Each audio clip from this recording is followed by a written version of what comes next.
La guerre avertit, patrouiller ni Kokobé, ni pied cassé. Déclaration ça li faite et dans intention que président chambre Sénat lui-même li gagné pour déplacer et chambre et Sénat pour y aller et louer quelques chambres dans un hôtel pour y capable mettre. Entendez déclaration quelques sénateurs dans opposition, yo même qui t'a réagi et dans dossier ça. On suit ensemble. Menti, quel que soit côté au déplacé, quel que soit le monde qui prend chance, louer monsieur ça un côté pour mettre parlement, l'a tout perdu. Et nous allons chercher. Parce que nous pas voulons moun louer côté, louer parlement, qu'un espace, parce que le peuple a connaît qui bon parlement est déjà. Et si nous pas dans tête nous pour nous continuer à le peuple à coup, on va quoi on a une chaise qui crasée, qui a dérangé rien. Regardez en face la saline, nous boulons trois caca et peuple là. Jusqu'à présent, on est dans la rue. Ça veut dire mobilisation manche longue et puis n'a pas avancé.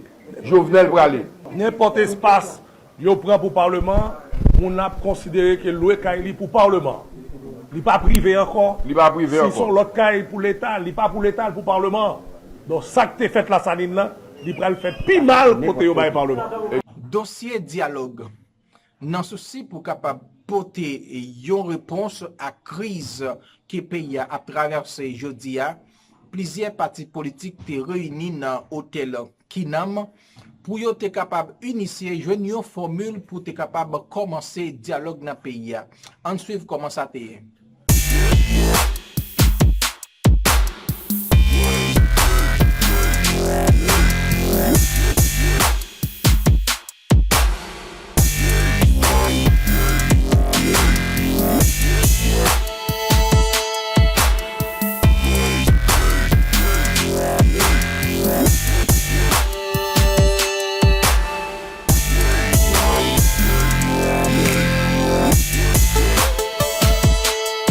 Ma première démarche est de vous présenter le comité d'initiative qui vous a convié à la rencontre de ce matin. Il est composé des personnalités suivantes.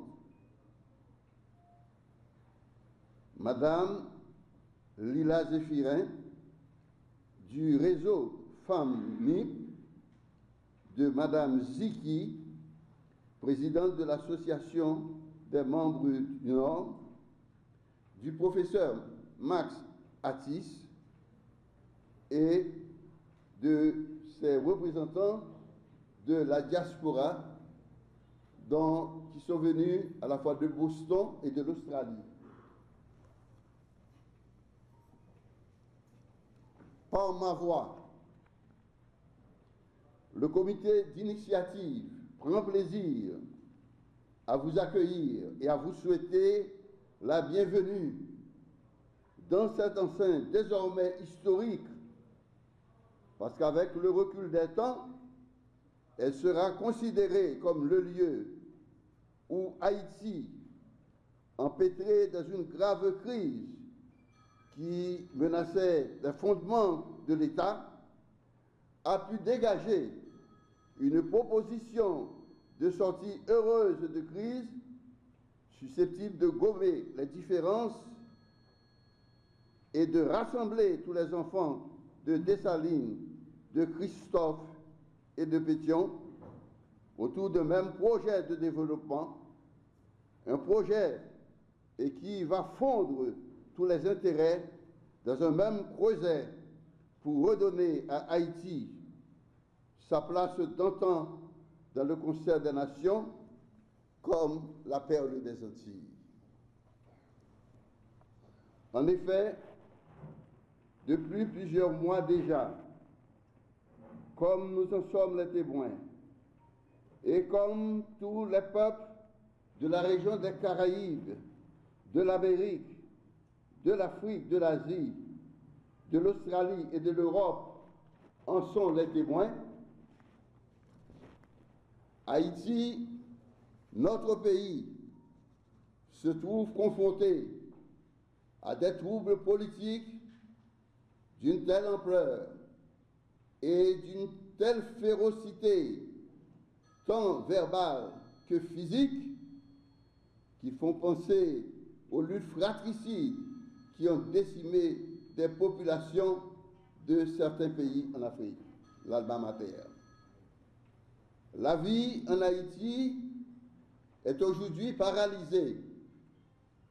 Notre cher pays est secoué par une vague de protestations et de manifestations à travers lesquelles sont dénoncées des irrégularités, des dérives administratives et des défaillances de gouvernance, et est même exigé la démission du chef de l'État.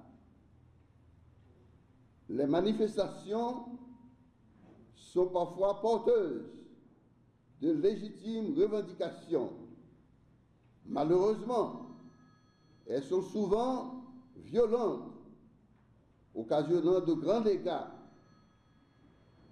Sacs de bâtiments institutionnels, de bâtiments industriels et commerciaux, pillage des étalages des petits commerçants et des paysans, érection dans les rues des villes et sur la route nationale de barricades enflammées, causant entre autres la détérioration des chaussées, dont la réhabilitation coûte à l'État environ $1 million par kilomètre.